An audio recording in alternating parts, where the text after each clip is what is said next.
Ahí ven mi pantallita, ¿verdad, chicos? Sí, perfecto. Sí se ve. Ok, vamos a empezar. Vamos a preguntar un poquito de la clase anterior. Y bueno, aquí están los elegidos, ¿no? Nada más vamos a seleccionar 3 personas. Tania, ¿estás ahí?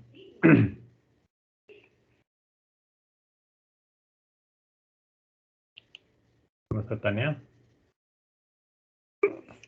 Se me fue.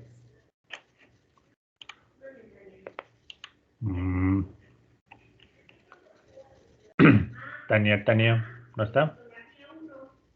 Ah, ok, Tania, estás en el chat. Tania, dime, ¿en qué consiste la fase de mecanización?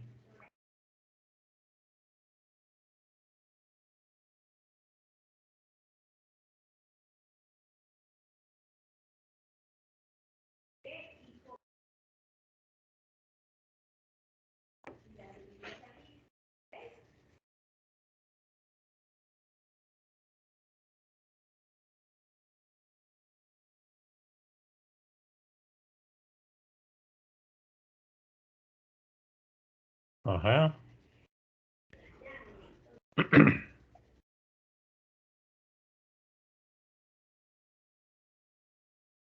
En el uso de las máquinas, ajá, dime un poquito más.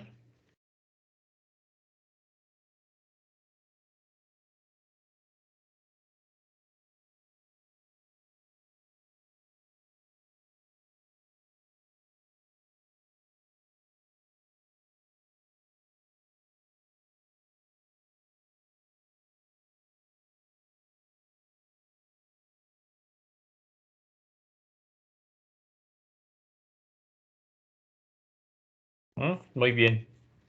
La fase de mecanización, acuérdense que muchos de los trabajos que normalmente se hacen con las personas, con el ser humano, se van a sustituir por máquinas, ¿no? Y el usuario, es decir, el usuario, el ser humano, tiene que supervisar o controlar las máquinas, ¿no? Muy bien, Tania. Un ejemplo, Tania, de un proceso de mecanización.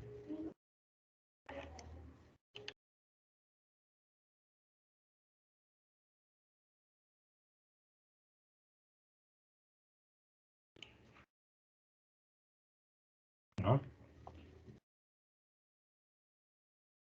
Un ejemplito que tú digas, aquí se aplicó en la fase de mecanización.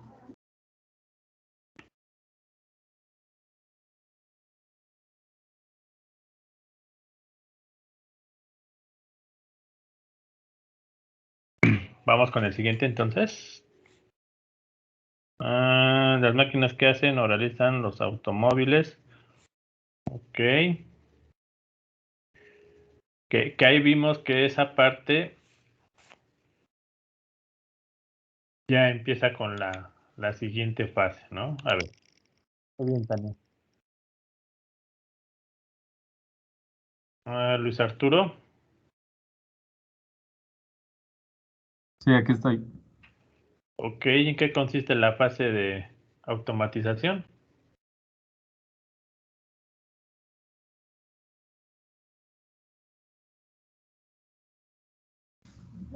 Pues según yo lo que entiendo es, por ejemplo, las máquinas que se emplean, pues ya están, digamos, automatizadas, realizan una actividad como repetitiva, sin necesidad que las tengamos que estar controlando.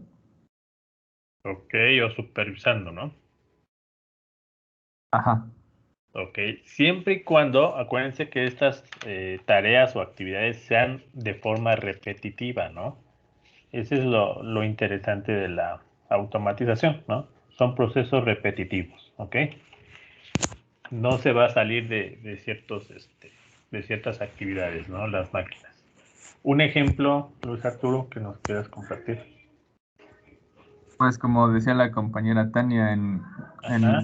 en las plantas ensambladoras de autos, pues ya hay unas máquinas que ya están automatizadas y repiten como el mismo proceso, ¿no? Una ensambla, no sé, la puerta, otro ensambla el, bueno, no sé cómo se llaman las partes de los coches, pero ensamblan diferentes cosas. Ok, el cofre, ¿no? Las cajuelas, ¿no? Las puertas, todo, ¿no? Las llantas, etcétera, ¿no? Casi la mayoría del ensamblado, ¿no? Esa parte de los autos, pues ya es muy poquito la intervención de las personas, ¿no? Para la actividad. Entonces, todo ese proceso, pues se fue automatizando, ¿no? Gracias a las máquinas que realizan tareas o actividades de forma periódica, ¿no? Con una gran exactitud. Muy bien. Gracias, Arturo. Vamos a ver el último. Ok, ya sabes esto también, Arturo.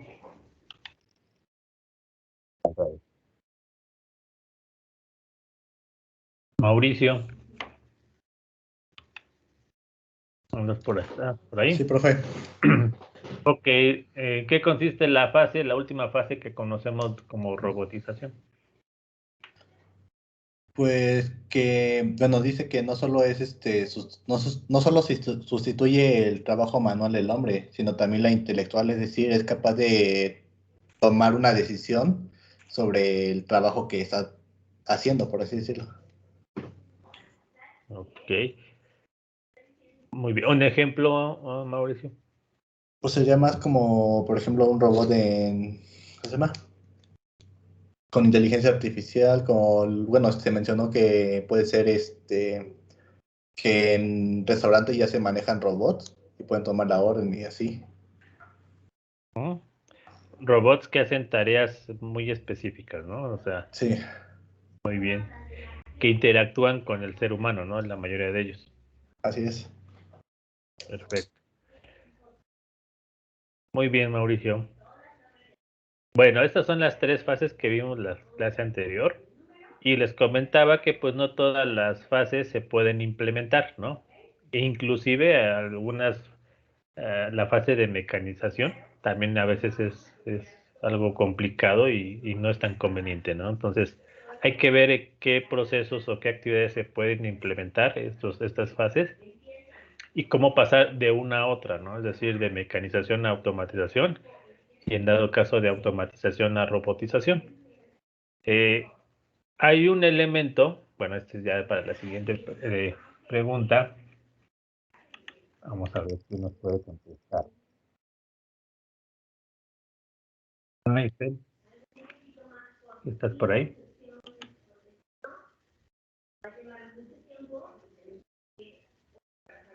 ¿Está Isel?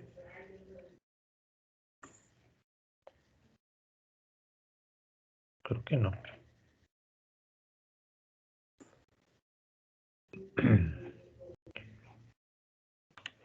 Pero sí entró a clase, ¿no? Creo que. O no entró a clase. Itzel, ¿no estás? Sí, profesor, perdón, tuve que ir por un vaso de agua.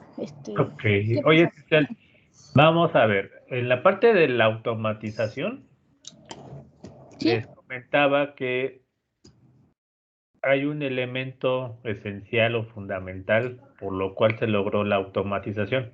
¿Recuerdas cuál es este elemento? Creo que son los sensores. Ok. Muy bien. ¿Por qué crees que son los sensores? Porque al poder ser programados, o bueno, al poder mandar una señal, siento que evitan todo el trabajo de que tiene el ser humano estar checando el proceso. Ya te mandan como la alerta o algo así. Ok. La ventaja de los sensores, acuérdense que nos van a traducir, ¿no? Nuestras variables físicas, ya sea la luz, ya sea el presión, temperatura, etcétera, ¿no? Sonido. Todos esos variables físicas nos lo va a traducir en una variable eléctrica, ¿no? En la mayoría de los casos de los sensores. Entonces, esa variable eléctrica ya la podemos conocer y leer y manipular, ¿no? De tal manera que si los sensores se encuentran tanto en la entrada como en la salida del proceso, nosotros nos podemos retroalimentar, ¿no? y logramos el control, ¿no? Gracias a ello, entonces si tenemos un control del proceso o de la actividad, pues ya estamos automatizando, ¿no? Entonces, gracias a los sensores se logró automatizar porque está sustituyendo lo que normalmente el ser humano realizaba, ¿no? El ser humano veía que, pues bueno, ya se acercó la temperatura, pues se encendía el calentador, ¿no? Ya se excedió, pues lo apagaba, ¿no? Entonces, esa parte de encendido y apagado lo podemos hacer gracias a los sensores, ¿no? ¿Sí, sí quedó claro? Sí. Muy bien. Vamos a la siguiente.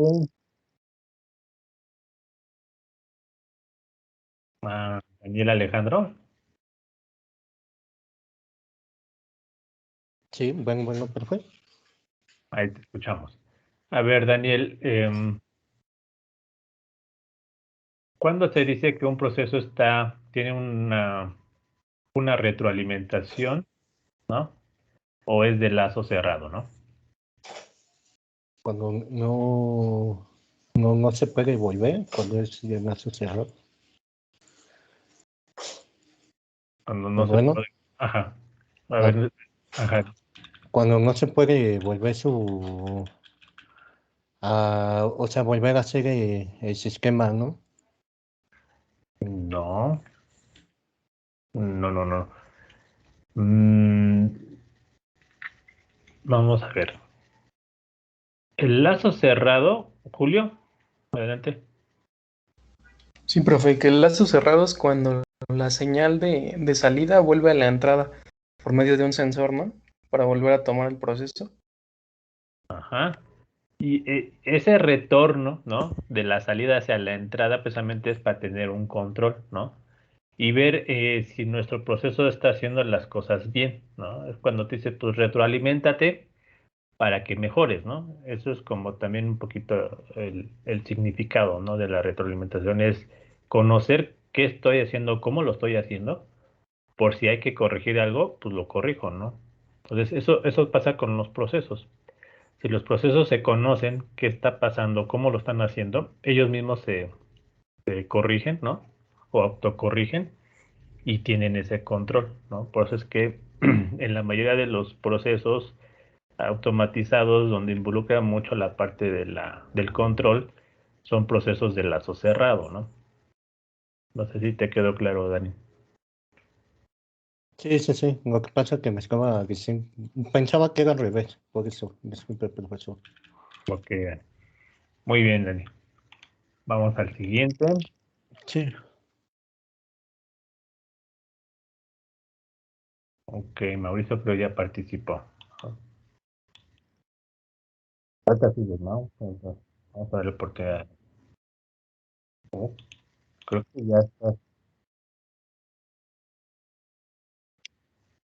Ya estás bien.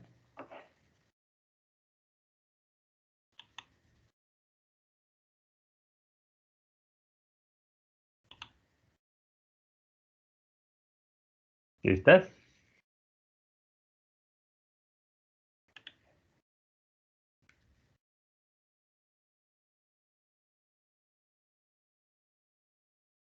¿No está? ¿No está? Sí está.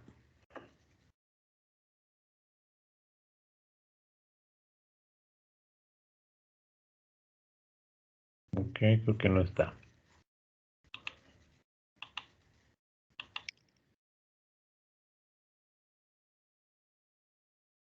Julio.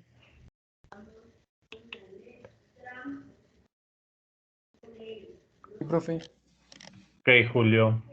Eh, ¿Cuándo se dice que un proceso tiene un sistema de lazo abierto?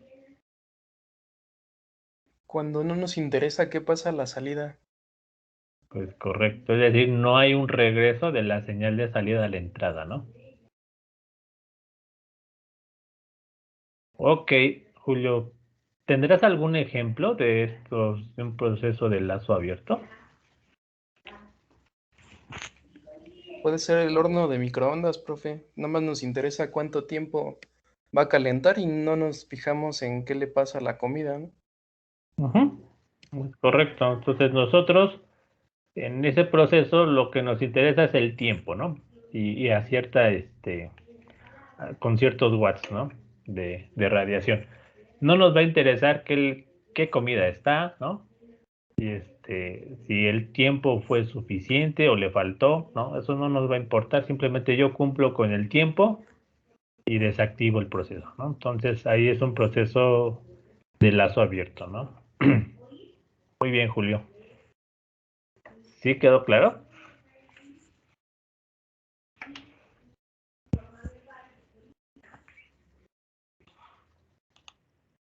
Muy bien, vamos al siguiente.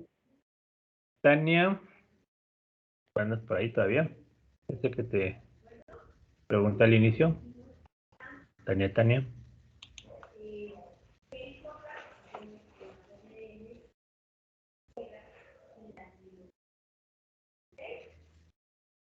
A ver, Tania, dime un ejemplo de un sistema de lazo cerrado.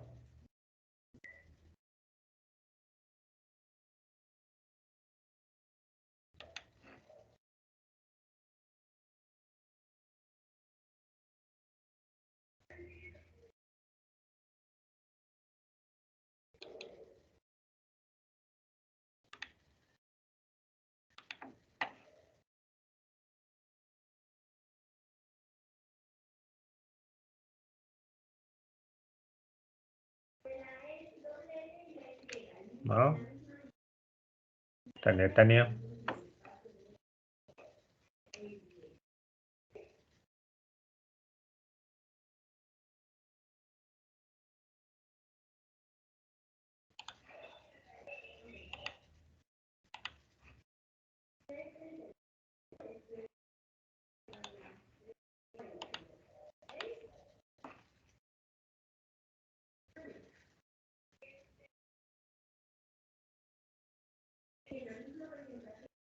Ok, Tania.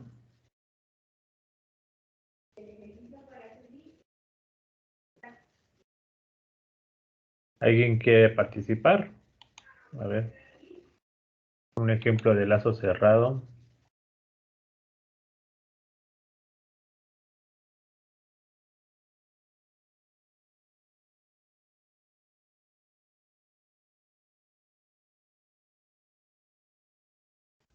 Los Podrían calentadores ser de los, paso, ¿no? Ok, a ver quién. podrían ser los cajeros automáticos que sí necesitas ingresar primero tu clave, después el monto o todo eso, ¿no?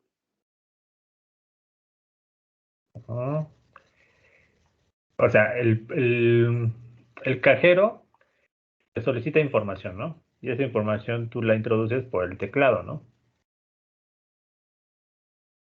Entonces, es decir, en este caso hay una retroalimentación, ¿no? Tanto de él como tuya, ¿no? Entonces, el proceso no funciona si tú no le das información. ¿Sí estamos de acuerdo?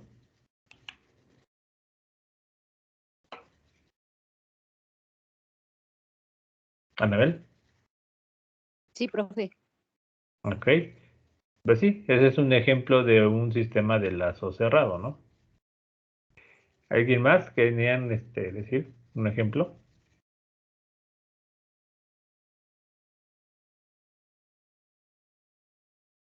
Podría ser un sistema automatizado de alumbrado público a cierta hora, con cierto nivel de luz, con sensores. Se prenden las luces y ya cuando hay más luz, pues bueno, se apagan. No sé si sea ese también. Ajá, porque tú acuérdate que necesitas conocer, bueno, tu sistema va a estar funcionando siempre y cuando te dé la información, la salida, ¿no? O sea, la salida va a depender si existe luz o no. Entonces, tú el encendido y apagado necesitas que te retroalimenten, ¿no? Si hay luz, pues necesitas que esté apagado. Si no hay luz, necesitas que esté encendido, ¿no? ¿Cómo vas a lograr eso? Necesitas informarle a la entrada, ¿no? Sí, no sé si me di a entender, Javi. Sí, profe. Sí. Va. Muy bien, chicos. Bueno, pues eso es lo que a grandes rasgos vimos la clase anterior, sobre todo nuestros procesos de mecanización, automatización y robotización. Viene una parte,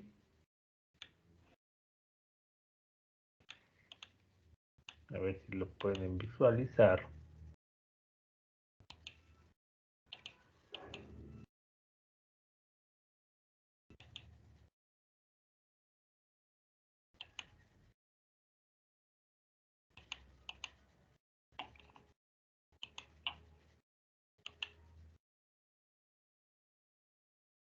No sé si ya lo visualizan o todavía no.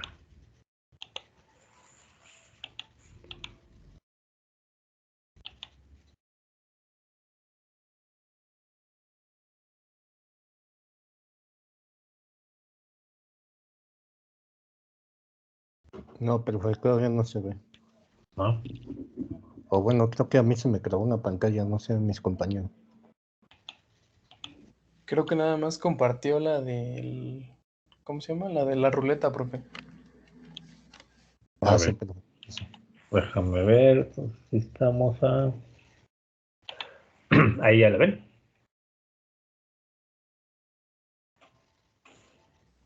Sí. Perfecto. Mire, este es otro ejemplo. Y de un control de acceso, ¿no? En la primera imagen,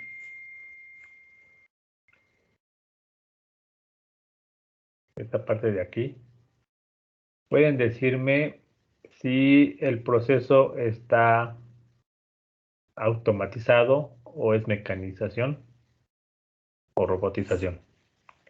El proceso del control vehicular, ¿no? El acceso.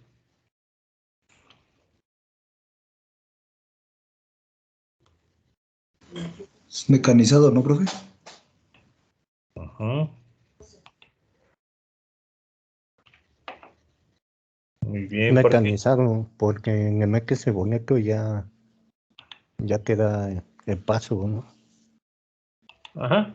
O sea, en realidad necesitas introducir, ¿no? El boleto para que se accione o se levante la pluma, ¿no? Sí, creo que son 30 segundos, ¿no? O 40 segundos que quedan, o algo así, para que Ajá, pase. para que pase. De todos modos, esos fueron de los primeritos, ¿no? Esta parte de este proceso fueron de los primeritos, el acceso, bueno, el control de acceso, de entrada a los estacionamientos, ¿no? A través de una lectura de código de barras, detectaba si tenía posibilidad de salir o entrar, ¿no? Muy bien. Este sistema que está aquí, bueno, ya vimos que es la parte de mecanización. Profesor, Mande. buenas tardes. Disculpe que interrumpa. ¿Subirá esta presentación? Sí, de hecho ya hoy acabamos esta y la subo, ¿no? Para que la Ok. tengan ahí. Es que ahora tuve que cambiarme de casa y en el internet donde estoy, pues se ve todo pixeleado, pero pues sí quiero los apuntes porque ya ve que luego preguntan. Ok, sí, sin problema, ¿no? Gracias. Perdón. Dale, dale, José. Bueno, entonces les comentaba, ¿qué tipo de proceso tenemos? ¿De lazo abierto o de lazo cerrado?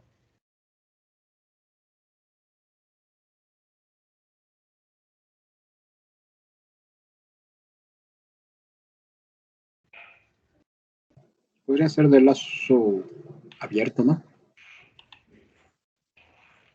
En el No. primero. El primero es de lazo abierto, ¿no? Es decir, la variable de entrada que es el boleto y la salida que es el accionamiento, bueno, el levantamiento, ¿no? De la pluma, ¿no? Y hasta ahí se acabó, ¿no? No necesariamente se tuvo que retroalimentar a la entrada, ¿no? Entonces es un sistema de lazo abierto. Muy bien. Sí, sí, quedó claro porque es de lazo abierto. Sí, profe. El siguiente ejemplo que está aquí en la parte de aquí abajo, también es un sistema de control de acceso vehicular, ¿no? Pero como ven, a diferencia de estos primeritos, ¿no? ¿Qué notan de diferente? Es como el tag, ¿no? Ya con Ajá. el sensor ya se levanta la pluma. Ajá. Ya no la persona, ¿no? No tuvo que introducir, ¿no? El boleto, ¿no? El usuario ya no intervino, si ustedes se dan cuenta. Ya es simplemente la interacción va a ser entre el tag, ¿no? En ese sentido. El lector, ¿no? De ese tag y la pluma, ¿no? Entonces, ya eliminamos, si ustedes quieren ver, para tener el acceso, eliminamos la parte del usuario. Entonces, ¿en qué proceso estamos? ¿En mecanización, automatización? Automatización. Automatización, ¿no? Efectivamente, ya lo hace de forma automática, ¿no? Ok. Y bueno, en ese sentido, muy bien, Tania, sí, efectivamente, el segundo ejemplo es de automatización, ¿no? Tuvimos que tener sensores, ¿no? En ese sentido, para que esto fuera de forma automática, ¿ok? Entonces, acá no fue necesario los sensores, simplemente fue una parte de mecanización con el boleto. Y aquí sí tenemos que tener sensores para que lo haga de forma automática. Uh-huh. ¿Este sistema es de lazo abierto o de lazo cerrado? Lazo cerrado. Ok. ¿Por qué, Javi? Porque hace lectura del tag y verifica, ¿tiene saldo o no tiene saldo? Hace retroalimentación. Es correcto, ¿vale? Entonces, eso es, ¿no? Entonces, esta parte tiene un sistema de lazos cerrado, ¿va? ¿Sí vieron los dos procesos aquí, bien definidos? Sí, profesor. Sí, profe. Va. Muy bien, chicos. Esta parte de aquí es muy conocida y es una de las ramas que estudia la mecatrónica, que es la domótica, ¿no? Se ha interesado tantas tareas, ¿no? Que normalmente o diariamente realizamos, ¿no? Los seres humanos, no solamente en la industria, sino ni en el tránsito, ni en el control vehicular, sino también en nuestras casas, ¿no? Entonces, siempre andamos buscando, como les comentaba, siempre andamos buscando implementar los procesos, ¿no? Ya sea de mecanización o automatización o robotización. En este tipo de casas, ¿no? De la parte de la domótica, lo que se busca es la automatización, ¿no? Y en algunos casos la mecanización. Para ello, pues tenemos que tener diferentes tipos de sensores, ¿no? Entonces, la parte de la domótica que logra esa parte de automatización es gracias a los sensores. Desde la entrada, ¿no? A la cochera, por ejemplo, se utilizan sensores, ¿no? La apertura de una puerta, ¿no? A veces se utiliza una tarjeta o un lector, ¿no? O a veces una huella digital, etcétera, ¿no? Entonces, la apertura de las persianas va a depender si quieres con luz o sin luz, el clima, ¿no? De la habitación, ¿no? Detectar humo en el caso de incendios, detectar humedad en el caso de inundación, ¿no? Entonces, todos estos parámetros físicos que queremos a veces monitorear o controlar, lo podemos lograr gracias a los sensores, ¿no? Entonces, por ejemplo, esta parte de la domótica se utiliza mucho la parte de la mecanización y la automatización, ¿ok? Ya habíamos comentado, por ejemplo, el control del acceso al garage. Es de tipo automatizado, ¿no? Pero el monitorear todas las variables de la casa para un sistema de seguridad, por ejemplo, es también mecanizado, ¿no? Entonces, no sé si tengan alguna duda de que aquí están todos los procesos.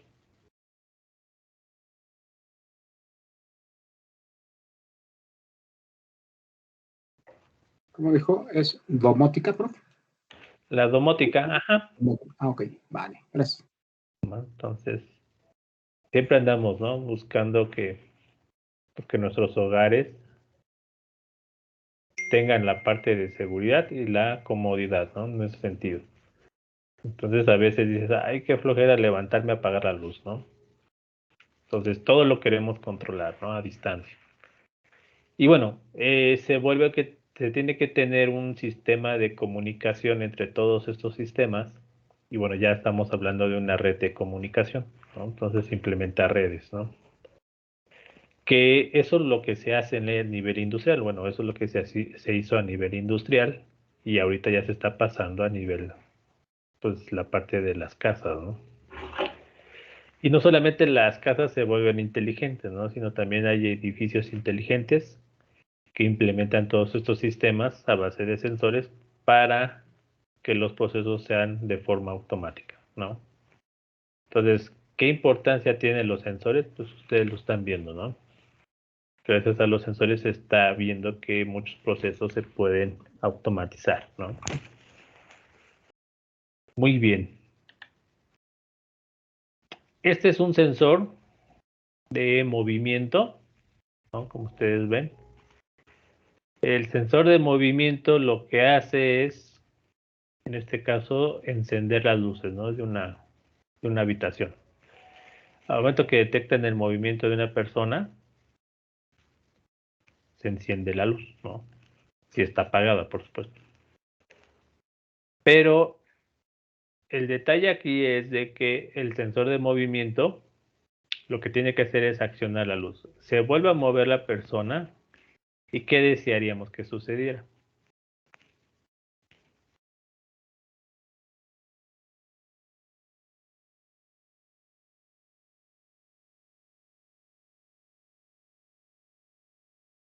¿Qué dijo, profe? Que cuando se mueve, se apaga, ¿no? Es que ya no lo escuché bien. Ok.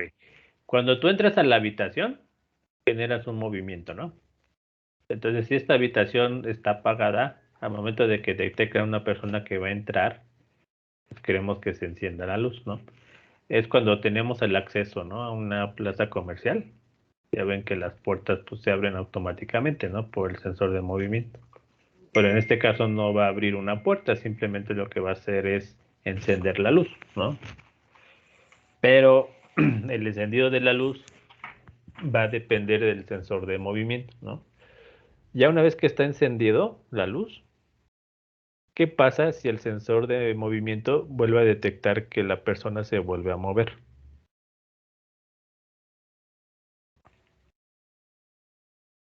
Yo Pues, siento que esos sensores tienen como un tiempo, como que mandan la señal y está encendido durante un tiempo y después se apaga. No sé si al volver a detectar movimiento, como que ese conteo se reinicia y el tiempo pues se alarga. O sea, así es. Si este sensor lo que va a hacer es, bueno, ya te detecté el movimiento. Si vuelvo a detectar movimiento, lo tengo que volver a avisar, ¿no? Si la lámpara está encendida, pues sigue permaneciendo encendida, ¿no? Entonces, ese tiempo, como tú dices, necesitamos programarlo, ¿no? Ese tiempo a veces ya está preestablecido, ¿no? Entonces tú nada más seleccionas el tiempo, pero también hay unos que los puedes programar. ¿Cuánto tiempo, una vez que se encienda, permanece encendido, ¿no? Si no detecta durante ese tiempo ya más movimiento, pues se apaga, ¿no? De forma automática. ¿Sale? Muy bien. ¿Sí vamos bien hasta aquí?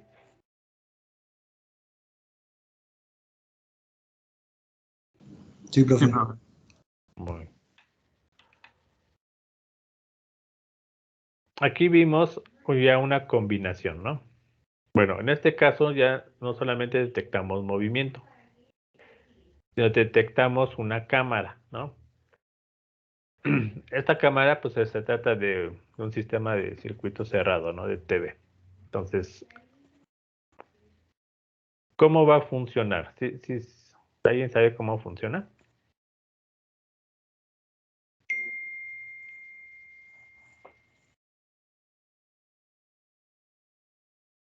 ¿Alguien ha visto? No, yo no. ¿No? Muy bien. Bueno, el sistema más común es que esta misma cámara tiene un sensor de movimiento, ¿no? Cuando una persona se acerca a la puerta a cierta distancia, es decir, una persona que tenga una cierta altura, lo que va a hacer la cámara es que se enciende, ¿no? El encendido va a mandar la señal de video pues, al monitor, ¿no? O a la pantalla. Y genera un sonido de alarma, ¿no? O una luz de alarma. Entonces el usuario, ¿no? Que normalmente está cerca del monitor o de la pantalla, va a detectar o va a visualizar, más bien dicho, lo que está pasando en la cámara, ¿no? Allá afuera, ¿no? Eso es precisamente para tener un control de acceso, ¿no? Por ejemplo, si la persona que tú ubicas, ¿no? Tiene autorización para entrar, pues le das permiso, ¿no? De entrar. O puedes interactuar con ella a través de un micrófono, ¿no? Entonces, este circuito cerrado, pues es el más básico, ¿no? Ya para la parte de la seguridad, pues no solamente esta señal está en un monitor, sino está a través de la red. Y tú puedes bajar la señal de video en cualquier dispositivo, ¿no? Que se conecte a red. Entonces eso es para también un sistema de alarma, ¿no? Por ejemplo. Entonces, estos circuitos pues, ya tienen muchos años. Se utilizan mucho a nivel industrial, la empresa, pero ya también ya está en las casas o en los edificios, ¿no? Habitacionales. Entonces, también se llegan a implementar, ¿no? ¿Qué sistema es?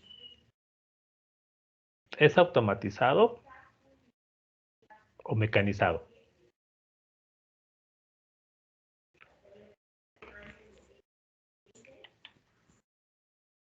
¿Qué creen? ¿Mecanizado? Mecanizado, ¿no? Porque el control de acceso, pues bueno, dependerá de un usuario, ¿no? Y lo que se tenga que hacer con la imagen o la información, pues también depende del usuario, ¿no? Entonces, no se requiere una retroalimentación, ¿no? Entonces, simplemente es un proceso mecanizado que es controlado por un usuario todavía, ¿no? Entonces, esa parte se sigue utilizando. La parte de automatización, ¿cómo se lograría? ¿A través de un reconocimiento facial o Es reconocimiento correcto, de voz o de huella? es correcto. Muy bien.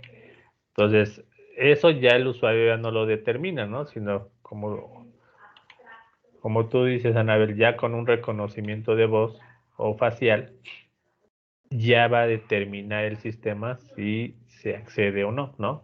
O si le da acceso. Entonces ya está, pues ahora sí podemos decir que ya está automatizado, ¿no? Ya no requirió de una persona para que funcione el acceso. ¿Sí me explicó?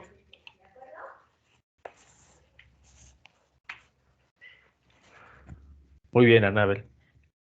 No sé si los demás tengan alguna duda o vamos bien.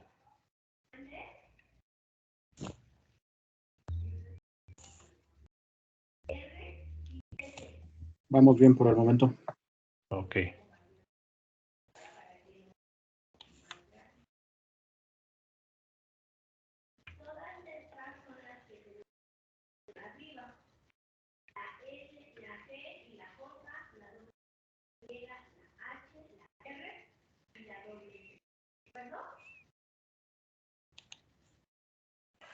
Aquí está, ¿no?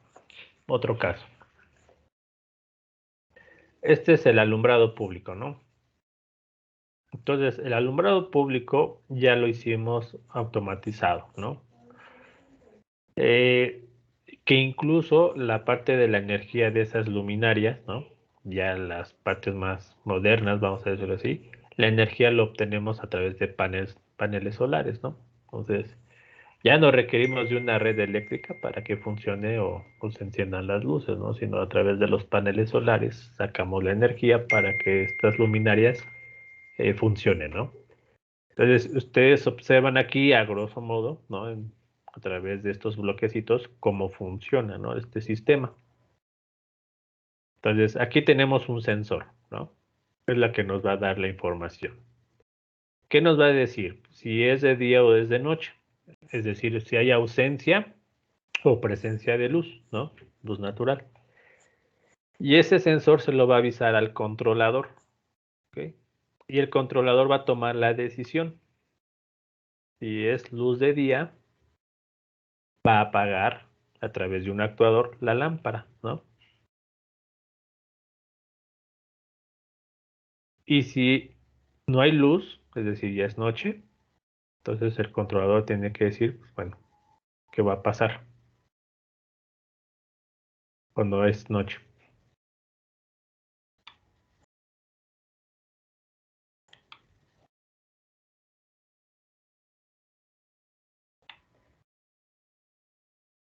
Muy bien.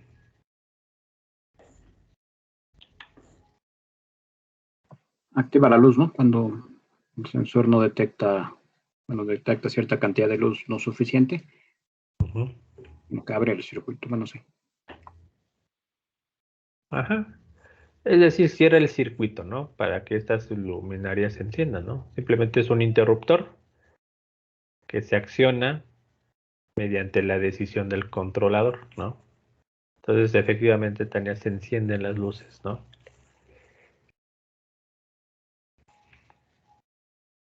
Es un sistema de lazo abierto, de lazo cerrado.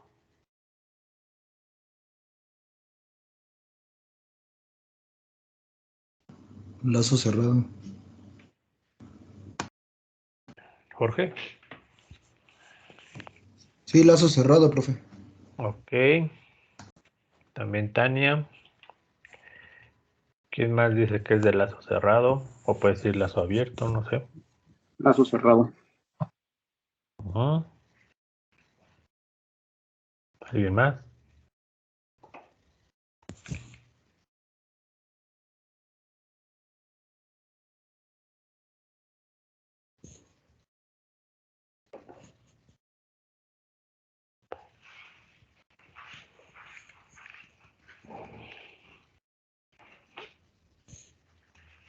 ¿Todos están de acuerdo que es de lazo cerrado?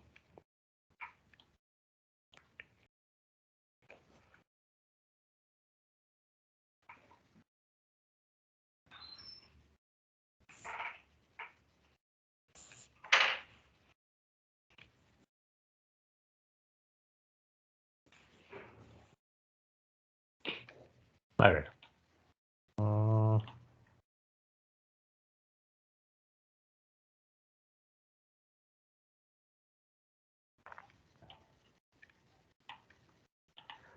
La variable de entrada del sistema es a través de este sensor.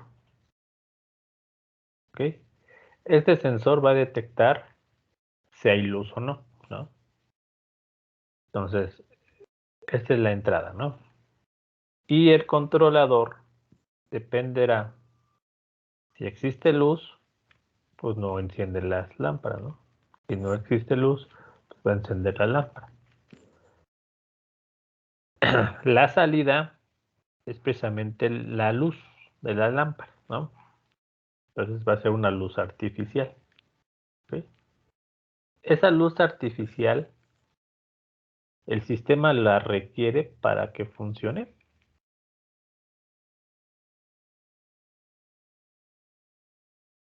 Es decir, se tiene que retroalimentar el sistema para Yo que digo esto que sí. funcione. Sí, profesor. A ver, vamos a suponer que está encendida las luces, ¿no? Entonces, está encendida las luces. ¿El sensor necesita detectar esta luz o la luz de acá? La luz Las del luces. sensor. O sea, del medio ambiente. Es correcto, ¿no? La salida, que es la luz de la lámpara, no me interesa, ¿están de acuerdo? Detectarla. Yo simplemente lo que hice fue encenderlas, pero esta luz no me sirve para retroalimentar mi sistema. No sé si me di a entender.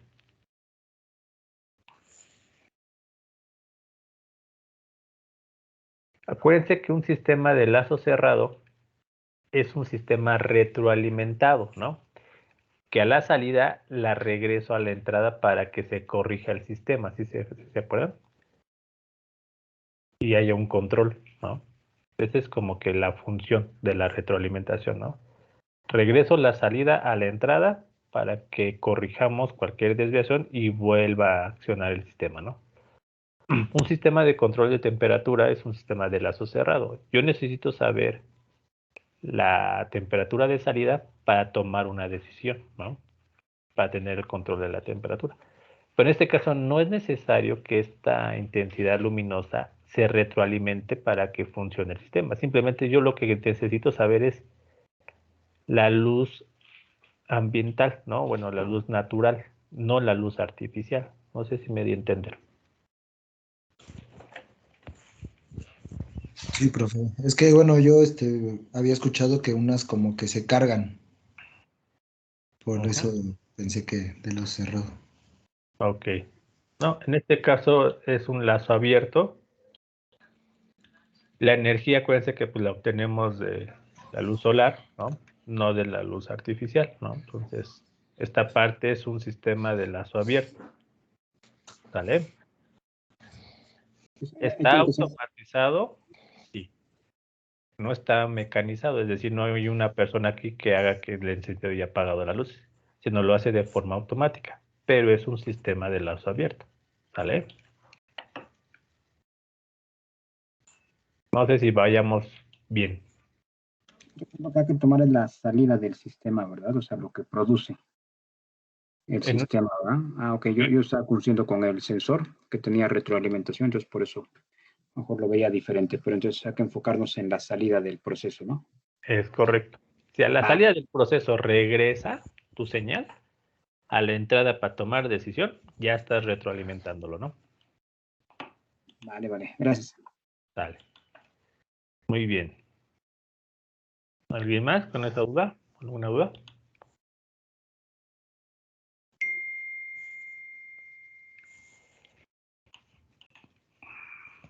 Bueno, ese es un ejemplo que también lo comentamos la clase pasada de un semáforo inteligente. En este caso, pues tenemos un sensor que detecta nuestro flujo vehicular y es la entrada precisamente del controlador, ¿no? Y el controlador, si ustedes observan, pues nos va a determinar los tiempos, ¿no? Aquí está un reloj de arena, ¿no? Para simbolizar los tiempos.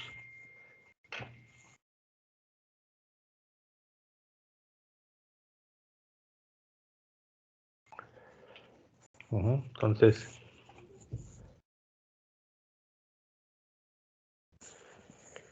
esos tiempos a la salida, pues va a determinar el encendido del color rojo, del ámbar y verde, ¿no? Bueno, este proceso es un sistema mecanizado o automatizado. Automatizado. Es correcto, ¿no? Es automatizado.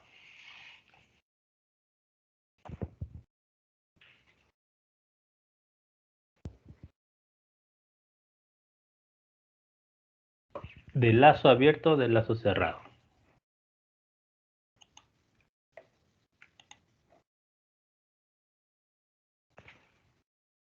Lazo abierto, lazo cerrado. Perdón, abierto.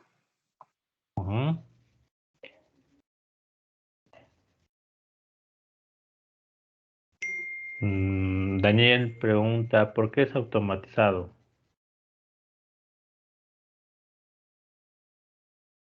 ¿Por qué es automatizado, chicos? Puede que sea automatizado porque no hay ninguna persona controlándolo y porque, como dijo ahí, tiene el reloj de arena. Entonces, cuando termina el tiempo de la luz roja, automáticamente se pasa la luz ámbar y así sucesivamente la verde. Ajá. Si fuera mecanizado, aquí tendríamos tendríamos aquí un policía de tránsito y el policía de tránsito tendría que meter o manipular los tiempos, ¿no? Del sigue y del alto, ¿no? Entonces ese sería un proceso mecanizado, ¿no? Tenemos un usuario que controla el encendido y apagado de las luces, ¿no? Que es nuestro sistema. Pero al tener un sensor de flujo vehicular, esto hace que ya sustituimos lo que pues normalmente hacía el policía de tránsito, ¿no? Entonces, este sensor nos va a determinar los tiempos dependiendo del flujo vehicular, ¿vale? Por eso es que es automatizado, ¿ok? No sé si te respondí, Dani.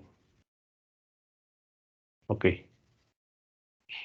Muy bien. Ahora, es de lazo abierto porque las salidas que son, pues, en este caso, el encendido, los tiempos de encendido del siga y del alto, no necesariamente se retroalimentan a la entrada, ¿no? Simplemente lo que necesita la entrada es el flujo vehicular para determinar los tiempos, ¿no? Entonces es un sistema de lazo abierto, ¿vale? ¿Vamos bien todos? Sí, profesor. Va. Bueno, aquí les puse de forma gráfica, porque a veces como que se acuerdan un poquito más, sobre la parte de la precisión y exactitud, ¿no? Comentarles que un sistema de medición, un sistema de un sensor a base de sensores, podemos tener exactitud o no podemos tener exactitud, podemos tener precisión o no podemos tener precisión. Y hay una combinación entre ambas, ¿no? Por ejemplo, aquí, si ustedes ven por una parte de la gráfica de la densidad de probabilidad, el punto rojo, que es nuestro objetivo, ¿no? Es nuestro valor real o lo que queremos siempre detectar, ¿no? Es decir, la temperatura real que queremos detectar, la presión real que queremos detectar o medir. Y los puntos negritos son lo que nos arroja nuestro sensor o nuestro equipo de medición, ¿no? Entonces, si ustedes observan aquí, se hacen diferentes lecturas, pero están muy dispersas, ¿no? Entonces, acuérdense que la parte de la repetibilidad, ¿no? Tiene que ver mucho que el sensor o el instrumento de medición esté midiendo exactamente el mismo valor, ¿no? O que esté muy cerca del mismo valor. Entonces aquí están muy lejos las lecturas, ¿no? Entonces está muy disperso. Entonces este sensor o este instrumento de medición no tiene precisión, ¿vale? No tiene precisión. Las lecturas están muy alejadas unas de las otras, ¿no? Y tampoco tiene exactitud porque están muy alejadas del valor real, que es el puntito rojo, ¿vale? ¿Qué pasa con la siguiente, no? El siguiente instrumento de medición. Pues vamos a tener una precisión mejor. Si ustedes observan, si son una serie de lecturas del valor, están muy cercanas entre sí. Es decir, nos va a estar dando casi el mismo valor. Entonces tenemos una buena precisión. Pero no tenemos todavía exactitud porque está muy alejado todavía del valor real, ¿vale? Entonces, aquí vemos un poquito su densidad de probabilidad, ¿no? Ya está más pronunciada, ¿no? Entonces, ¿qué pasa en el tercero? Tenemos exactitud porque está muy cercano varias lecturas al valor real. Aquí no la tenemos, aquí ya empezamos a acercarnos al valor real. Entonces tenemos una exactitud. Pero todavía no tenemos la precisión porque están muy alejadas las lecturas unas de otras, ¿no? Entonces, este instrumento de medición tiene una buena exactitud, pero no tiene precisión, ¿vale? Y por último, la última combinación combinamos mucha lo que es la exactitud, ¿no? Estamos muy cercanos del valor real. Y las lecturas están muy cercanas unas de las otras, es decir, tenemos precisión y tenemos exactitud. ¿Qué es lo que se busca? Pues es este último, ¿no? Pero a veces es muy complejo o dificultoso obtener este tipo de instrumentos de medición, ¿no? Que nos den exactitud y precisión al mismo tiempo, ¿no? Entonces, por lo regular, andamos entre ¿no? O ¿sale? Entonces andamos siempre brincando entre y ¿no? Ya pues sí se logra hacer, pero bueno, ya son instrumentos un poquito más costosos, más complejos, más elaborados, etcétera, etcétera, ¿no? Entonces a veces, por las medidas, ¿no? que queremos hacer de las variables físicas, no es tan necesario obtener estos valores, ¿no? Con que tengamos, por ejemplo, o es suficiente, ¿no? Y más cuando se trata de sistemas de control, ¿no? Entonces, les quise poner esta gráfica. A lo mejor es un poquito más entendible la parte de a qué me refiero con precisión y a qué me refiero con exactitud. ¿Sale? ¿Sí, sí quedó claro?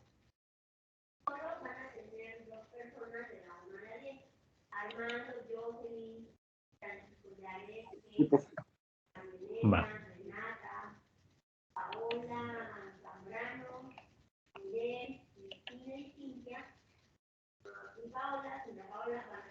Ahora, un sistema de medición, ¿qué elementos lo compone?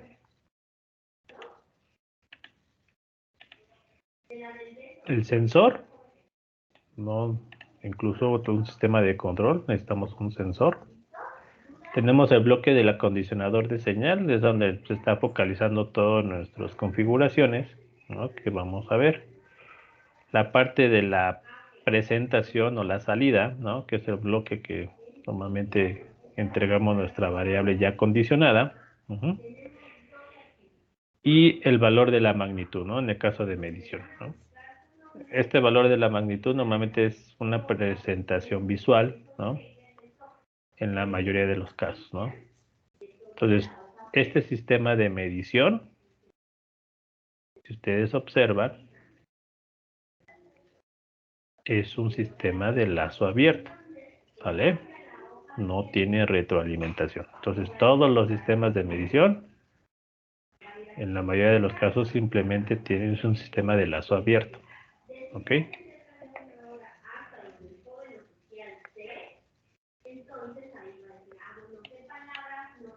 A ver.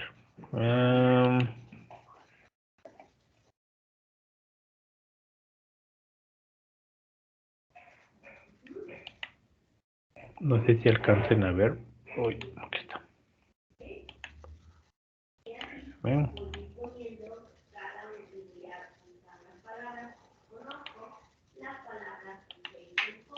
Aquí está. ¿Sí lo ven, chicos?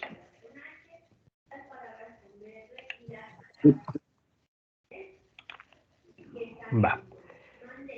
Hay dos diferencias que hay que checar entre los sistemas, ¿no? Que voy a medir, voy a censar, voy a controlar, lo que sea, ¿no? Son los sistemas analógicos y los sistemas digitales. Un poquito de forma gráfica de cómo es el comportamiento de las señales de estos dos sistemas, podemos visualizarlo en esta figura, ¿no? Si ustedes observan, ¿qué pasa? Por ejemplo, en cuanto a la amplitud, ¿no? Si hablamos un poquito de la amplitud, en los sistemas analógicos tenemos una infinidad de valores, ¿no? De forma continua, ¿no? Entonces, cada instante del tiempo tenemos un valor de esa amplitud, ¿no? De esa variable. Entonces, no hay un instante del tiempo en el cual no exista un valor, ¿no? Y todos esos valores son de forma continua, entonces tenemos una infinidad de valores. A diferencia de los sistemas digitales, ¿no? Solamente tenemos dos valores, ¿no? Entonces, todo se reduce a dos valores. A unos y a ceros, ¿no? O amplitud positiva, que es el 1, o amplitud negativa, que es el 0. ¿Sale? Aquí está, bueno, aquí si ustedes observan, aquí está, aquí debe ser un signo menos, ¿no? ¿Sale?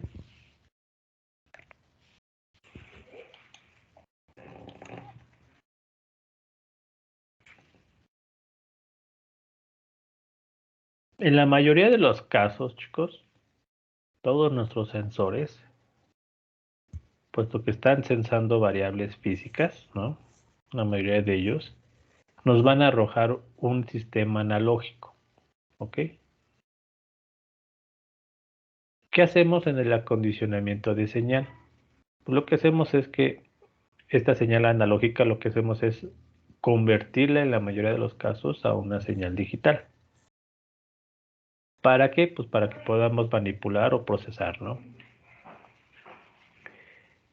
Y es más fácil manipular una señal digital que una señal analógica, ¿vale? Pero el acondicionamiento, pues eso es lo que hace, ¿no? Vamos a condicionar la señal a una señal más adecuada para que sea después procesada o controlada o mandada a la salida de un sistema, ¿no? O otro sistema. Entonces, ¿sí quedó claro qué diferencias hay entre una señal, un sistema analógico y un sistema digital en cuanto a la amplitud?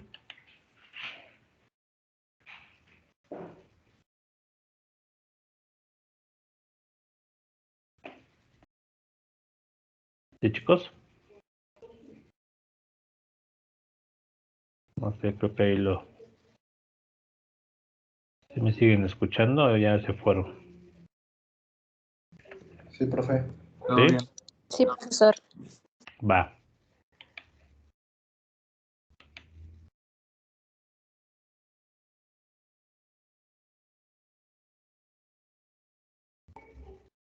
Ok, bueno, esto es lo que les comentaba, ¿no?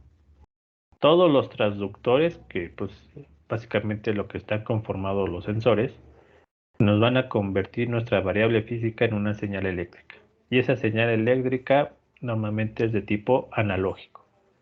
Entonces, nosotros si trabajamos con sensores, debemos estar conscientes de que la mayoría de ellos nos van a entregar señales de este tipo, ¿no? No de este tipo, ¿sale? Entonces hay que estar conscientes que muchos de las salidas de los sensores va a ser de este tipo. Y de aquí, pues lo que tenemos que hacer es que si la amplitud es pequeña, tenemos que amplificar primero, ¿no? Si la amplitud viene con mucho ruido, pues tenemos que filtrar, ¿no?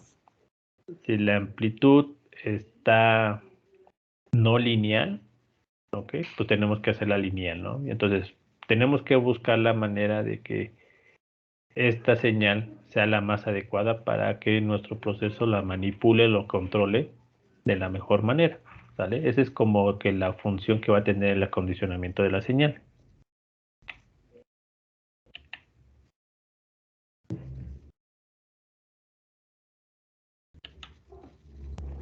Para el caso de los sistemas de comunicación con las señales que podemos manipular, ustedes observan que una parte importante cuando manipulamos sensores, ¿no?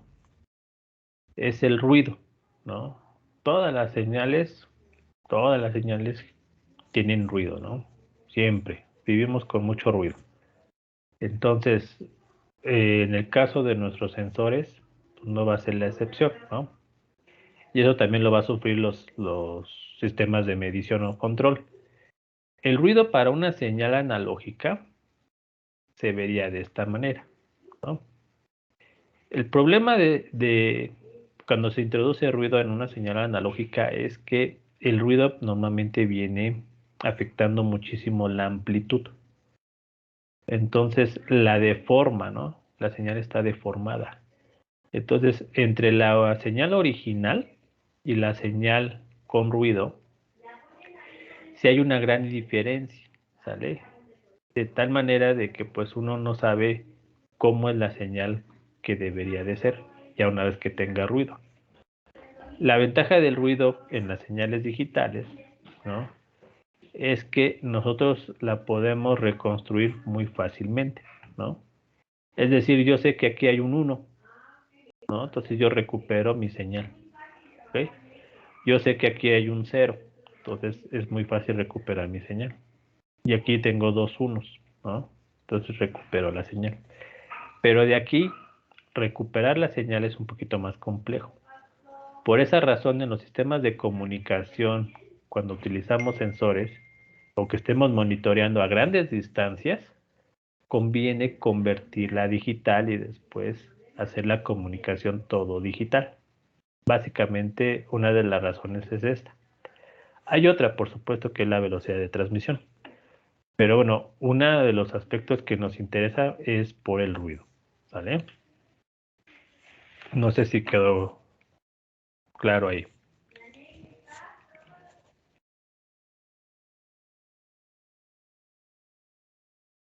¿Sí, chicos?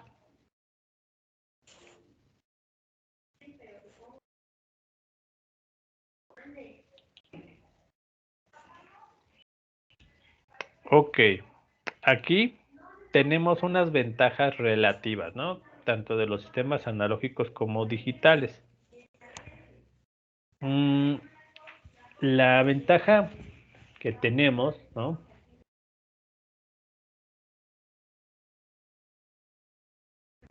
Una de las ventajas que se tiene en los sistemas analógicos es que hay pocos componentes, ¿no? Hay pocos componentes. El procesamiento de la señal de tipo analógico es a grandes velocidades, ¿no? Y en tiempo real, ¿no? Casi es inmediata, ¿no? ¿Qué inconvenientes tenemos? Pues lo que les comentaba, ¿no? Difícil de eliminar el ruido de la señal analógica. Son más caros, ¿no? El procesamiento de la señal o el acondicionamiento de la señal es más complejo, ¿no? Cuando se trata de sistemas analógicos. Y pues la parte de la poca estabilidad, ¿no? En cuanto al ruido, ¿no?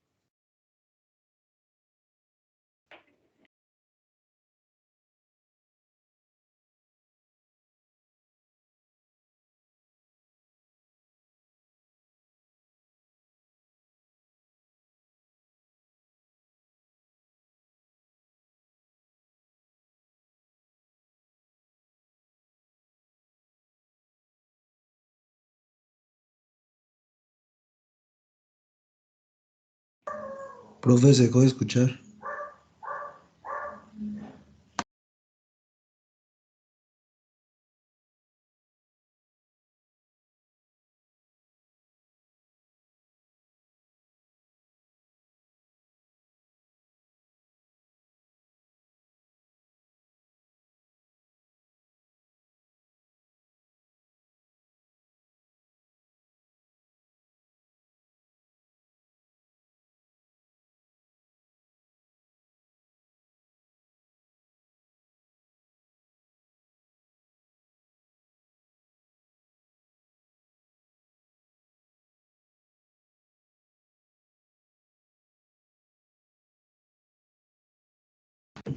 Profe, apagó su micrófono.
¿Ah, ya me escuchan, chicos?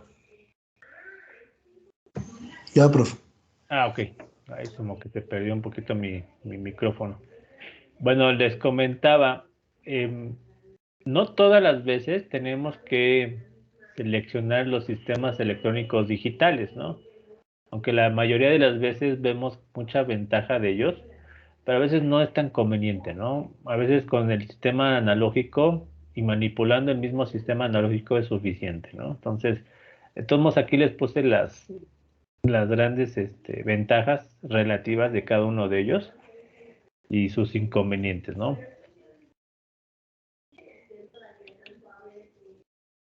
Ok. En la parte de los amplificadores que ustedes vieron en la materia de electrónica, utilizando pues el transistor, por ejemplo, o el amplificador operacional, vemos que la amplificación, ¿no?, que significa aumentar la amplitud de tu señal, puede involucrar un desfasamiento, ¿no? Como ustedes pueden ver aquí. Esta señal en la tercera gráfica sufrió un desfasamiento. ¿De cuánto es ese desfasamiento, chicos? Este desfasamiento en comparación de la original. A ver, ¿quién quiere participar?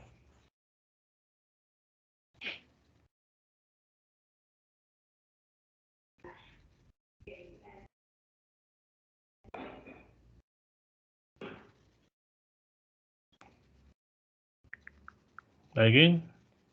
La segunda como que es más angosta, ¿no? Tiene menos dispersión, no sé, y la tercera como que está invertida. Yo no sé. Ah, Es ok. como una precisión. Este está invertida, pero esta inversión en realidad es un desfasamiento.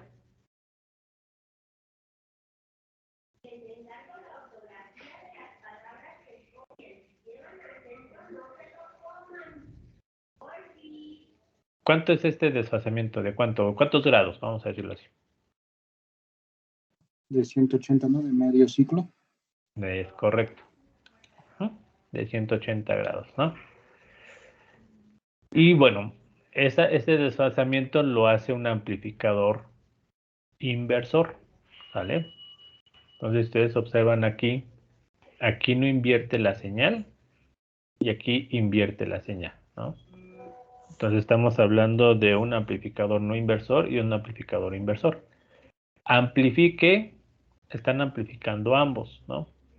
Utilizando el op-amp, nosotros podemos pasar de esta señal original a estas dos, ¿vale? Pero una de las ventajas que tenemos con el inversor, utilizando el amplificador operacional, es que no solamente podemos amplificar y por supuesto invertir, sino que también podemos atenuar, es hacerla más pequeñita.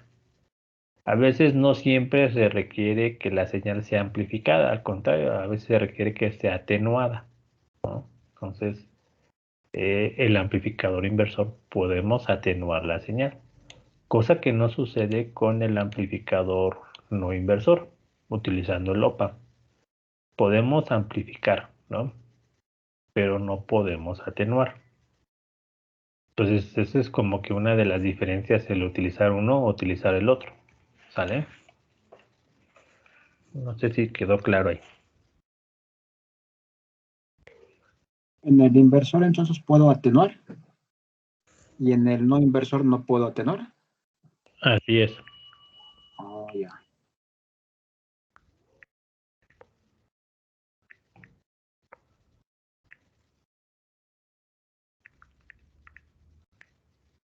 ¿Sale? ¿Sí quedó claro?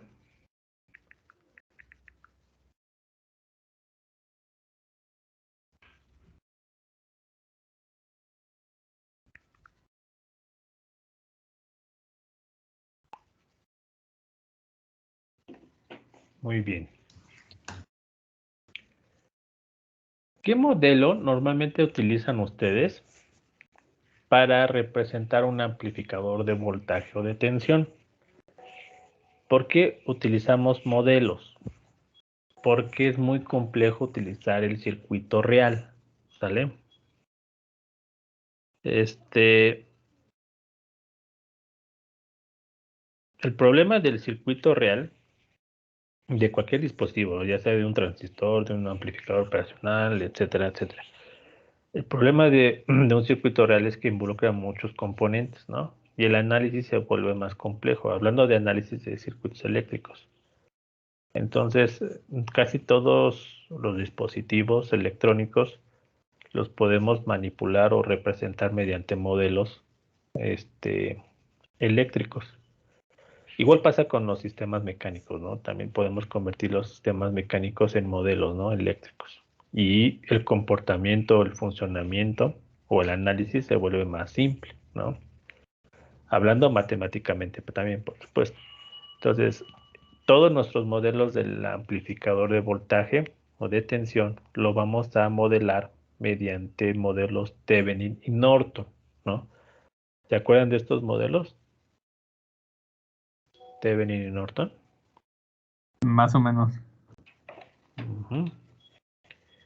Bueno, para el caso de Thevenin, vamos a decirlo así, la representación de este amplificador de voltaje es mediante una fuente de voltaje controlada en serie con una resistencia. Por supuesto que cuando hacemos un modelo de Thevenin, la resistencia se llama resistencia de Thevenin y el voltaje de la fuente se llama voltaje de Thevenin, ¿no? Pero bueno, en este caso es una fuente controlada y una resistencia, ¿no? Y es la representación a la salida del amplificador de voltaje. El modelo eléctrico de la entrada de un amplificador de voltaje es una resistencia. Entonces se dice que la entrada es un sistema pasivo. Es decir, no genera energía, sino simplemente la recibe. No sé si se acuerdan de esa parte de un sistema pasivo o activo.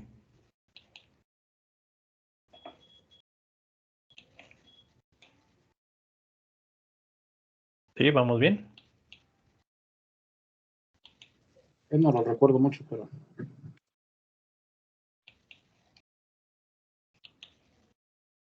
Ok, un sistema pasivo es que no genera energía, ¿no? No nos proporciona energía. ¿Vale? Un sistema activo es que proporciona energía, ¿no? Que por ahí venga una fuente de corriente, una fuente de voltaje, ¿no? Cuando nosotros, no sé si se acuerdan, en circuitos decían, vamos a hacer pasivo el circuito. Se refería a que iban a eliminar todas las fuentes, ¿no? Ya sea de voltaje o de corriente. Para el caso de las fuentes de voltaje, lo que hacían era un circuito cerrado. Nos cortocircuitaban. Y si se trataba de una fuente de corriente, lo que hacían es abrir el circuito, ¿no? No sé si hicieron esa parte.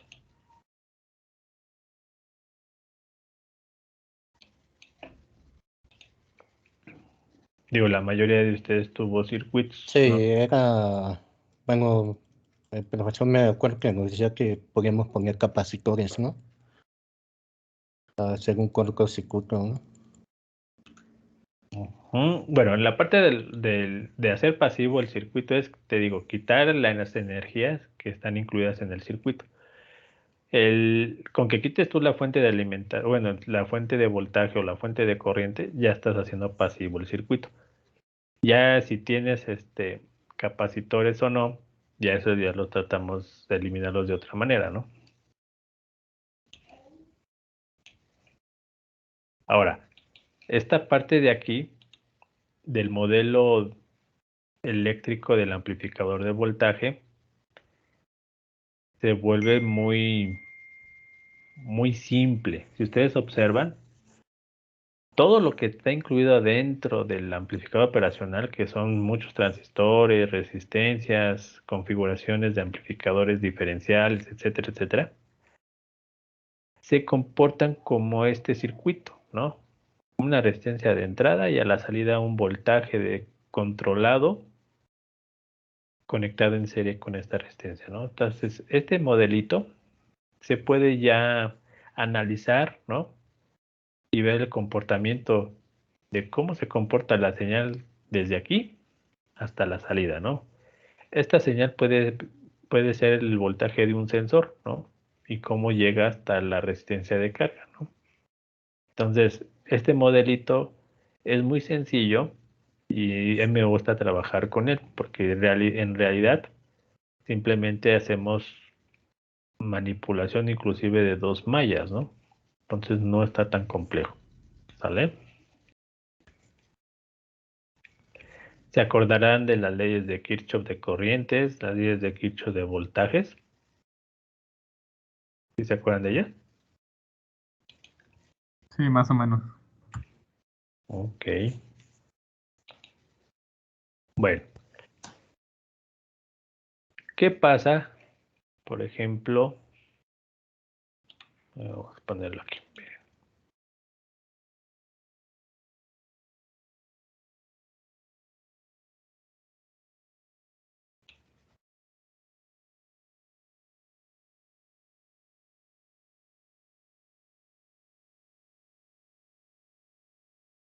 ¿Qué pasa cuando el voltaje de esta fuente proviene de un sensor, ¿no?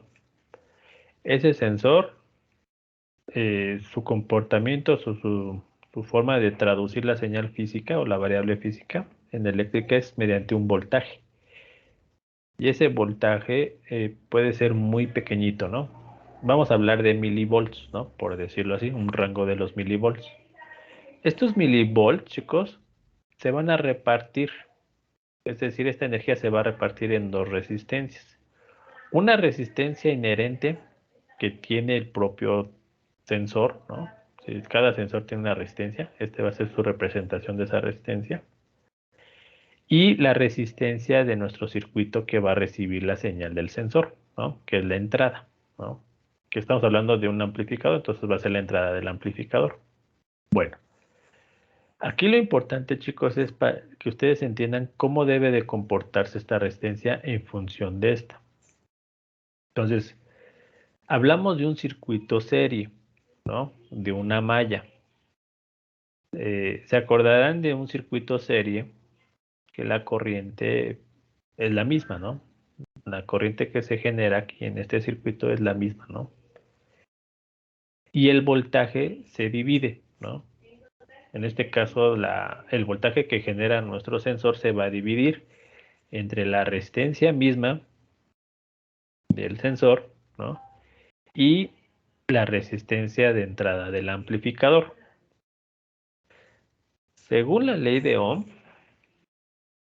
si nosotros hacemos que esta resistencia del amplificador sea más pequeña que la resistencia del sensor, ¿qué sucede con la energía? ¿A dónde tiende a ir? ¿A esta resistencia o a esta?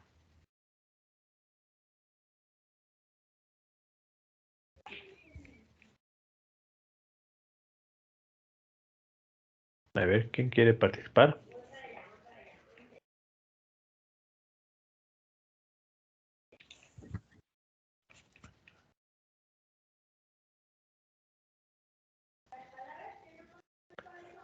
Julio, ¿querías?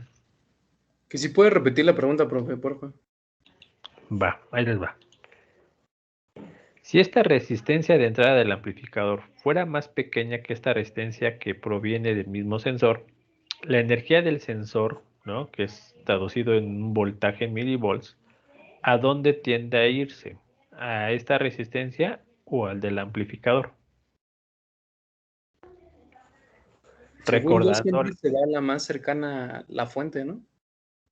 A la menor, ¿no? A la que tenga menos resistencia. ok, no están, no le atinaron.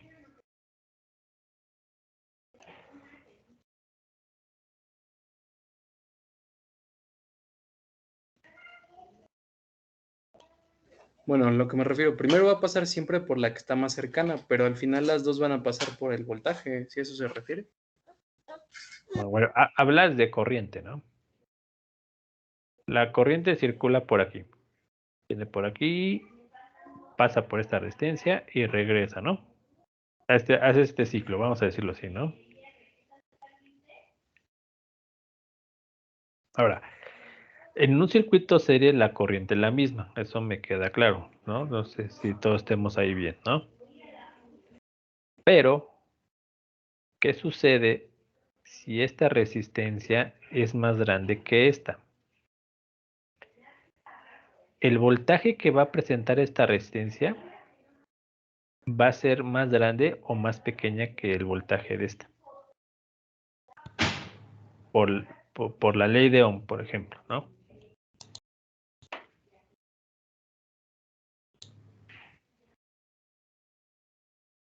¿Qué nos dice la ley de Ohm con respecto al voltaje?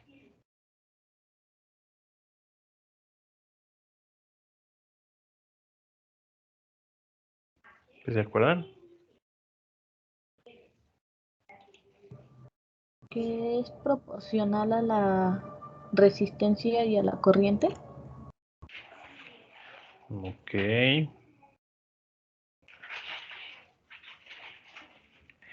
Es proporcional a la resistencia por la corriente, ¿no? Entonces, ¿qué significa si estas dos resistencias tienen la misma corriente? Porque acabamos de decir que están en serie, ¿no? Entonces circula la misma corriente.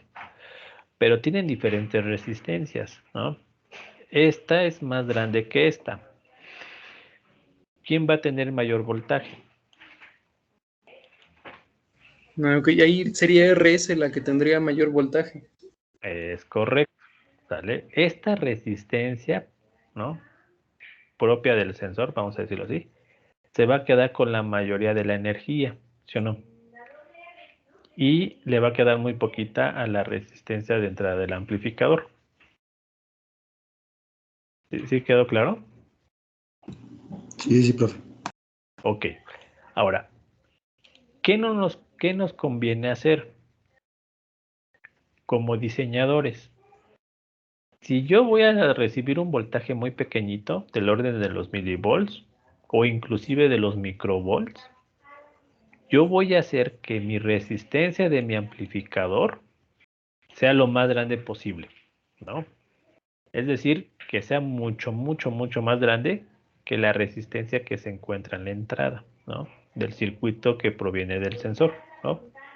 Entonces, esto yo no lo puedo controlar, esto ya lo tengo que, así que ya lo voy a tomar así como venga, ¿no? Del sensor. Pero el amplificador yo lo voy a diseñar. Entonces, yo voy a hacer un diseño de tal manera que el amplificador presente una resistencia muy, muy grande. ¿Para qué? Como yo voy a recibir un voltaje y estoy en un circuito serie, si la resistencia de mi amplificador fuera muy grande, casi infinita, si lo que consideramos como un parámetro ideal, el voltaje que va a presentar a la entrada de mi amplificador es prácticamente el voltaje o de la energía del sensor. No sé si me di a entender.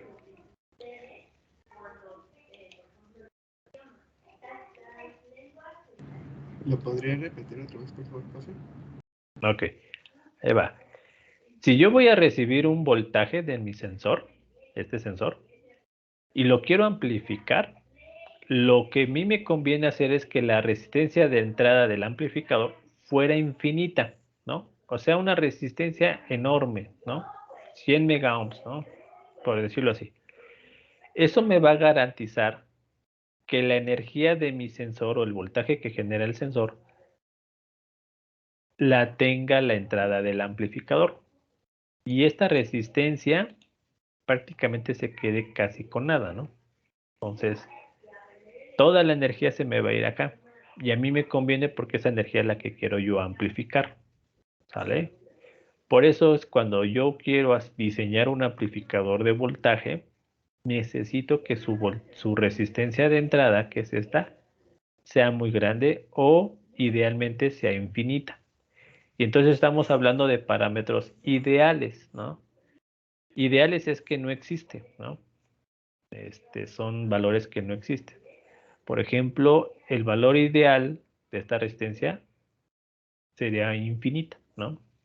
Cosa que eso no sucede, ¿no? Es como si tuviéramos un circuito abierto. Entonces, al tener un circuito abierto, prácticamente el voltaje tendríamos este. ¿Vale? Entonces, para diseñar un amplificador de voltaje, necesitamos que su resistencia de entrada sea muy grande, idealmente infinita, ¿vale? Entonces, ¿sí quedó claro ahí por qué necesitamos una resistencia infinita para un amplificador de voltaje?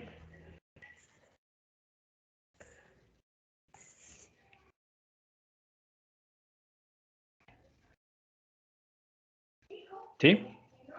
¿Sí o no?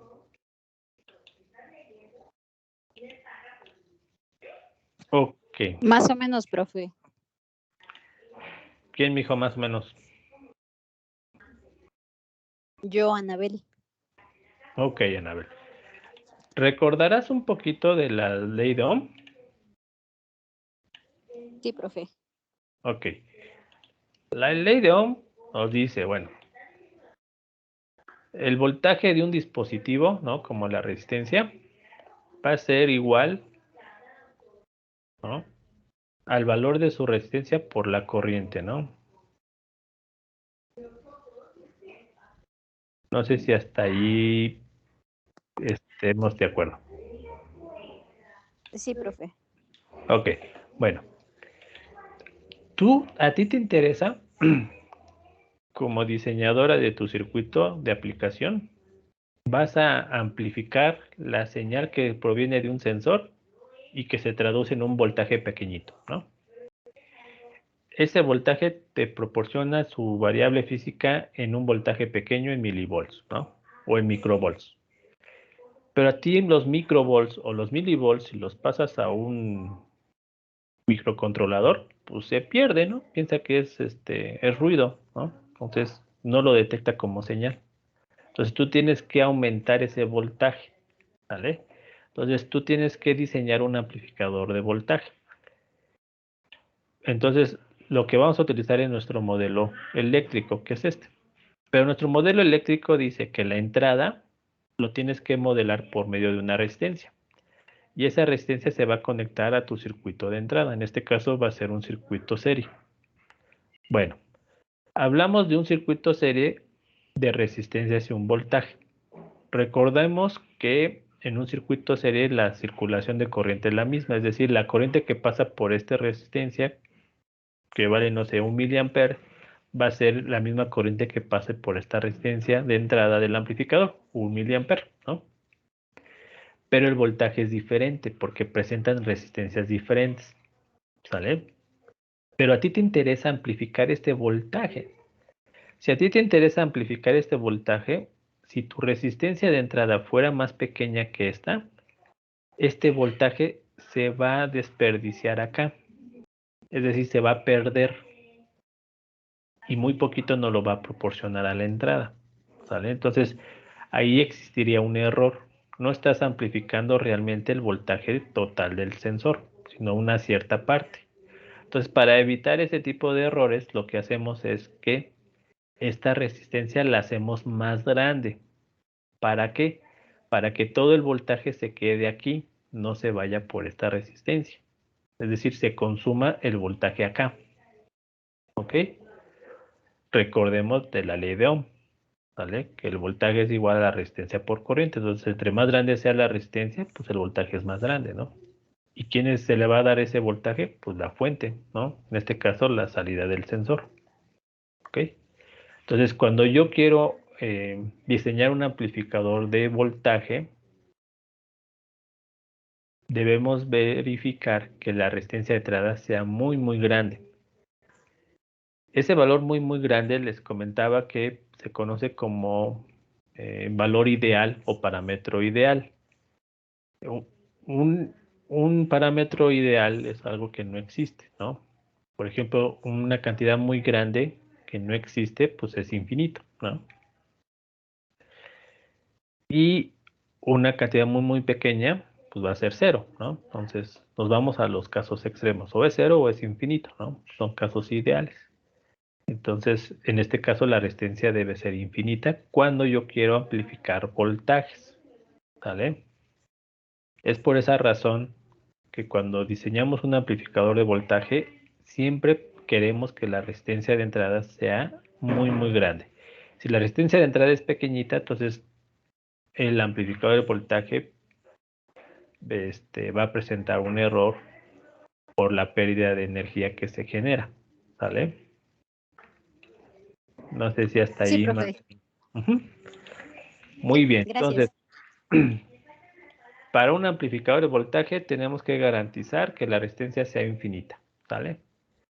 Ahora, ¿qué pasa a la salida? Ya está amplificado, aquí lo tenemos, ¿no? Es decir, el voltaje que está aquí, que es VI, está aquí, VI, está multiplicado por una ganancia, ¿vale? Bueno, entonces ya lo hicimos más grande. Esa ganancia debe ser mayor que 1. Entonces puede ser 2, 3, 10, etcétera, etcétera, ¿no? Entonces ya se amplificó. Pero el problema aquí es de que el amplificador internamente tiene una resistencia. Y esa resistencia es una resistencia de salida, que se conecta en serie con la fuente de voltaje controlado. Bueno, va a pasar exactamente como aquí. Si queremos que esta energía se vaya a la salida del amplificador, debemos hacer esta resistencia pequeñita para que no absorba esa energía. Entonces, idealmente, una resistencia, la más pequeñita que podemos hacer es 0 ohms, cosa que no existe, ¿no? Por eso estoy hablando que es ideal. Pero con que hagamos una resistencia muy pequeñita, vamos a garantizar que la señal que se amplificó del sensor se vaya a la salida del amplificador, ¿no? Y aquí llega una carga, llega pues, a la entrada de un microcontrolador, a un transistor, un relevador, etcétera, etcétera, ¿no? Entonces, queremos que esta energía vaya a la salida siempre y cuando esta resistencia sea pequeñita, ¿sale? Entonces, mientras una quiero que sea muy grande, la otra quiero que sea pequeñita. Esas dos condiciones se les llama condiciones de impedancia de un amplificador, ¿sale? No sé si quedó claro por ahí. Sí, profe. Va.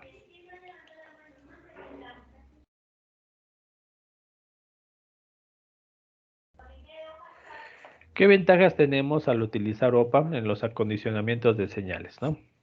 Bueno, una de las ventajas de utilizar el OPAMP en un acondicionamiento de señales es su bajo costo, ¿no? Los OPAMP no son costosos, ¿no? Entonces, es una de las ventajas. Otra es que pues, es de menor tamaño, ¿no? No son tan robustos.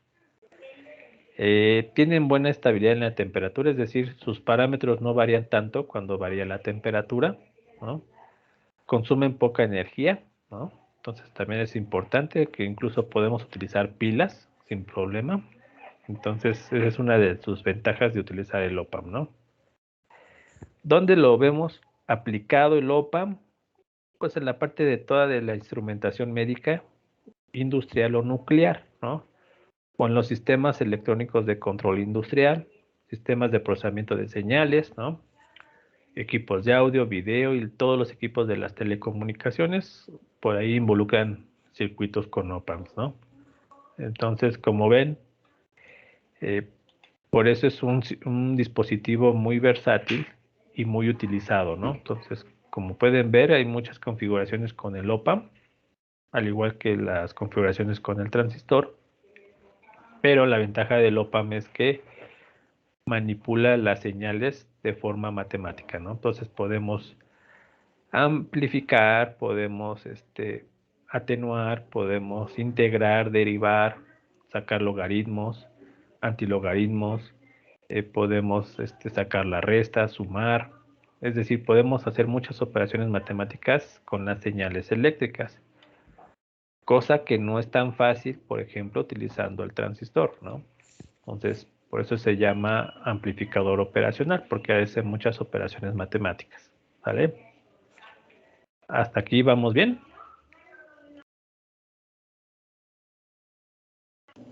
Sí, profe. Va.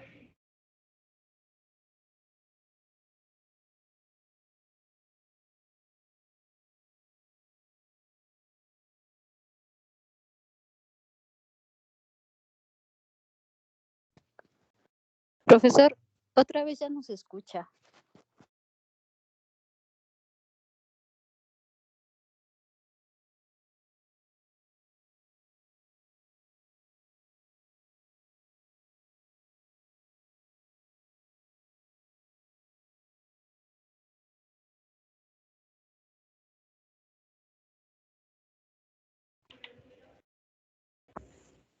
¿Allá me escuchan, chicos? ¿O no? Ahí ya. ¿Allá? Ok. Ahora, como les comentaba, estas son algunas de las aplicaciones que en realidad son configuraciones para mí, ¿no? Entonces, pero bueno, se le llama aplicaciones porque se puede utilizar en este tipo de instrumentos de medición, la parte de procesamiento, la parte de control, ¿ok? Hablamos, por ejemplo, de las configuraciones como sumador, restador, multiplicador, divisor, integrador, diferenciador o derivador. Hablamos también de amplificadores de potencia, amplificadores de voltaje, amplificadores de corriente, ¿no? Comparadores de voltaje, que también son muy utilizados en la parte de control. Convertidores, convierten voltaje en corriente o corriente en voltaje. Temporizadores, que controlan los tiempos de las señales, ¿no? La parte de controladores proporcionales, integral, derivativo y todas las combinaciones que se puedan tener de ellos, ¿no? A base de los op-amps. También tenemos los osciladores, ¿no? Los generadores de señales, los filtros activos, rectificadores, amplificadores de instrumentación, moduladores, fuentes de alimentación, los convertidores digital a analógico, de analógico a digital y muchas otras aplicaciones, ¿no? Entonces, todas estas configuraciones se pueden realizar con el OPA, ¿no? Ya el análisis, la parte de la simulación, pues ya es otra cosa, ¿no? Pero podemos utilizar inclusive como bloques funcionales a cada una de estas aplicaciones, ¿no? Entonces, les pido para el lunes que me estudien o me repasen un poquito lo que son las configuraciones con el OPAMP, porque ya voy a meter circuitos de aplicación, pero ya utilizando los OPAMPs, ¿no? Entonces, para que ya cuando entremos a los sensores, pues ya tengamos ya bien recordado las configuraciones con el OPAMP. Si no han visto el OPAMP, podemos dar un repaso de las configuraciones el día lunes, ¿cómo ven? Sí, el repaso. Sí, repaso. Sí, Ok. repaso. Ahora, los que me mandaron, chicos, por mensaje en Blackboard, no se les olvide agregarme su correo de MyUnite porque solicité la licencia y me dicen que necesitan su correo de MyUnitech. Los que mandaron, pues no hubo tanto problema, pero los que no mandaron su correo de MyUnitech, ahí les encargo, porfa, ¿no?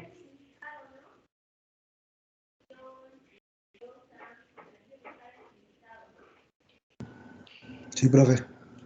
Vale. Muy bien, chicos. Entonces, aquí las dejamos y ya vamos a empezar a ver las configuraciones. Y el día lunes, antes de iniciar a ver las configuraciones, voy a dar un repaso del OPA, ¿vale? Para que los que no lo han visto, pues no estén tan perdidos en ese sentido, ¿no?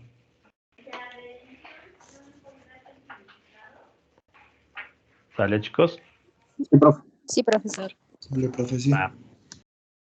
Bueno, entonces les encargo también su curso, porfa, de integridad, ¿no? Académica, para que ya el lunes ya lo tengamos al 102, ¿no?